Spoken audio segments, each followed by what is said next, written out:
दोस्तों जैसा कि आप जानते हो 2025 एंड होने को आया है और 2026 स्टार्ट होने वाला है। तो ये साल कैसा गया दोस्तों ट्रेडिंग में उसको छोड़ते हैं। और 2026 जो अपनी intrastox.in की यूट्यूब फैमिली है उसका अच्छा जाए, उसके लिए आज जो वीडियो लेके आए हैं वो है रिस्क रिवार्ड के ऊपर। दोस्तों देखो, पहले हमने स्टॉक मार्केट की जो अपनी सीरीज है दोस्तों उसमें डिस्कस किया है पहले ही प्राइस एक्शन। अगर आपने जो जिसने ये प्राइस एक्शन वाली वीडियो देखी है दोस्तों, प्राइस एक्शन के बेस पे इस वीडियो के बेस पे अगर आप काम करते तो आपकी एक्यूरेसी 40% हो जाती है दोस्तों। और उसी में अगर 40% में ही ये जो डिमांड एंड सप्लाई जोन वाली वीडियो है इसको भी अगर आप फॉलो करते हो, दोनों को मिला के प्राइस एक्शन और डिमांड एंड सप्लाई जोन वाली वीडियो को, तो आपकी एक्यूरेसी दोस्तों 50% पे चली जाती है। और उस 50% में अगर आपने चार्ट पैटर्न्स और कैंडल गेम वाली जो वीडियो में बताया गया इसको भी अगर आपने ऐड कर लिया, इसको भी फॉलो करोगे, तो आपकी एक्यूरेसी जो है वो 70 से 80% पे चली जाएगी दोस्तों। 80% पे वो एक्यूरेसी चली जाएगी ट्रेडिंग में। लेकिन उसके बाद मेन चीज जो आती है वो आती है रिस्क रिवार्ड। देखो, जो अब आज का अपना टॉपिक है रिस्क रिवार्ड, मेन चीज ये आती है। अगर ये फॉलो नहीं किया तो वो 80% जो अपनी एक्यूरेसी आएगी वो सारी जीरो हो जाएगी दोस्तों। तो उसके बाद जो मेन चीज है वो आती है रिस्क रिवार्ड और डिसिप्लिन। अगर ये दो चीज फॉलो नहीं की तो वो 80% जीरो हो जाएगी। अब रिस्क रिवार्ड क्या होता है इसमें, देखो रिस्क जो होता है वो होता है लॉस। लॉस जो हम डिसाइड करते हैं किसी भी ट्रेड में, जो लॉस हम डिसाइड करेंगे उसको हम बोलेंगे रिस्क किसी भी ट्रेड में। और रिवार्ड होता है दोस्तों प्रॉफिट। रिवार्ड जो रहेगा वो होगा प्रॉफिट अपना किसी भी ट्रेड में। तो इसमें इंपॉर्टेंट चीज जो है, रिवार्ड जो है वो हमें हमेशा लॉस के इक्वल या उससे ज्यादा रखना है।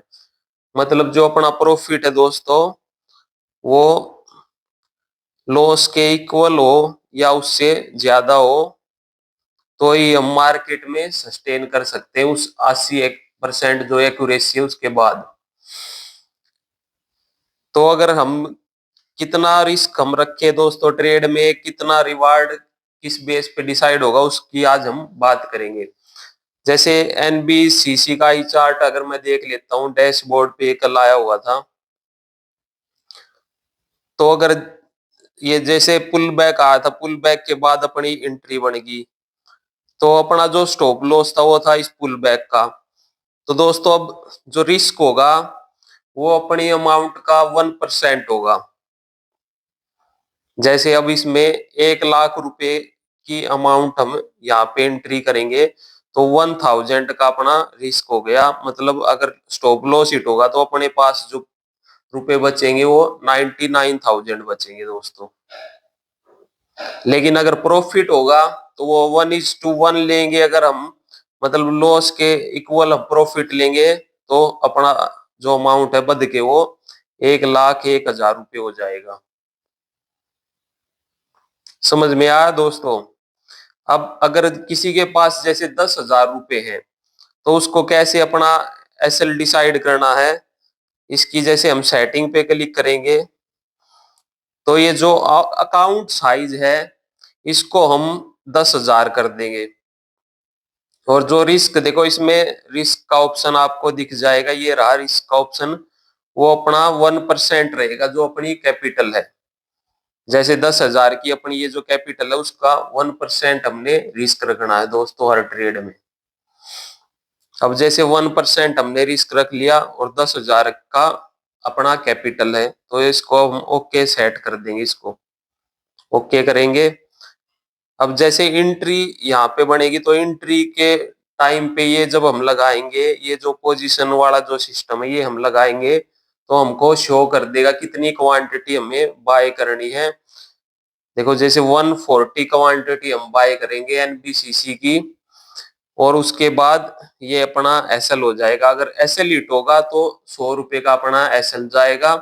और ऊपर जितना भी ये जाएगा, जैसे इसने 1:3 का हमें रिस्क रिवार्ड दिया, तो अगर 1:3 हमने बुक कर लिया इसमें, तो अपना जो प्रॉफिट होगा वो होगा 360 का। जैसे 1:3.6 है, तो अपना प्रॉफिट इसमें हो गया 360 रुपए का दोस्तों। मतलब रिस्क जो था वो था अपना 100 रुपए का, और प्रॉफिट इसमें हुआ हमने 360 रुपए का। तो ये होता है रिस्क रिवार्ड, जो कि हमें रखना है 1% अपनी कैपिटल का। स्टॉक्स में हम जब काम करेंगे तो 1% हमें दोस्तों एक दिन का रिस्क लेना है। अगर अपना उस दिन एसएल हो जाएगा, तो जो दूसरी चीज मैंने बोली थी रिस्क रिवार्ड के साथ डिसिप्लिन, तो उस दिन हमें डिसिप्लिन के साथ मार्केट बंद कर देनी है, नेक्स्ट डे का वेट करना है दोस्तों। ऐसे ही हमें सेल में रखना है। जैसे कोई भी अगर सेल का ट्रेड होगा, अभी डैशबोर्ड पे जैसे मैं ओपन करूं चार्ट, पीपीएल फार्मा हमें दिखा रहा है सेल साइड के लिए। अब ये इसका 9:35 का कैंडल देखेंगे, तो दोस्तों देखो ये कैंडल है 9:35 का। उसके बाद ये डे लो के बाद जब ये पुल बैक देके यहाँ पे हम अगर इसकी एंट्री करेंगे, तो दोस्तों वैसे ही हमें सेल में देखना है, 1% रिस्क रखना है अपनी कैपिटल का। अब जैसे ये मैंने 1 लाख रुपए इसमें भर रखी है, अमाउंट 1 लाख रुपए भर रखी है, तो 99,000 हो जाएंगे अगर ऐसे लिट होगा। अब इसमें क्वांटिटी हमको दिखा रहा है ये कि पीपीएल फार्मा की जो हमें क्वांटिटी बाय करनी है वो 1260 क्वांटिटी बाय करनी है। अगर हम 1000 का ऐसे लेते हैं इस स्टॉक में, तो तो दोस्तों इसने फिर देखो 1:1.5 का रिस्क रिवार्ड दिया। मतलब जब हमने स्टॉप लॉस रखा था 1000 का और हमें प्रॉफिट मिल गया इसमें 1500 का। तो ऐसे हमें ट्रेड डिसाइड करना है, रिस्क डिसाइड करना है, जो अपनी कैपिटल है।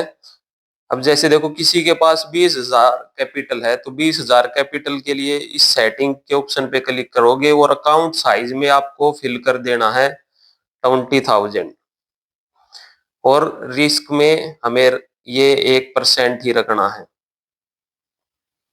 वैसे ऑटोमेटिक आप देखोगे तो इसमें आता है 25%, तो आपको उसको कम करके यहाँ पे रिस्क में 1% कर देना है और फिर ओके कर देना है। जब ओके कर दोगे, तो जैसे 20,000 मैंने कैपिटल भरी, तो 1% अपना 200 का इस लेवल का एसएल हो जाएगा। ये एसएल होगा तो अपना 200 का नुकसान होगा, और जो अपना प्रॉफिट होगा देखो वो होगा 20,300 हो जाएंगे अपना अमाउंट, अगर प्रॉफिट हमारा हिट होता है तो 1:1.5 का।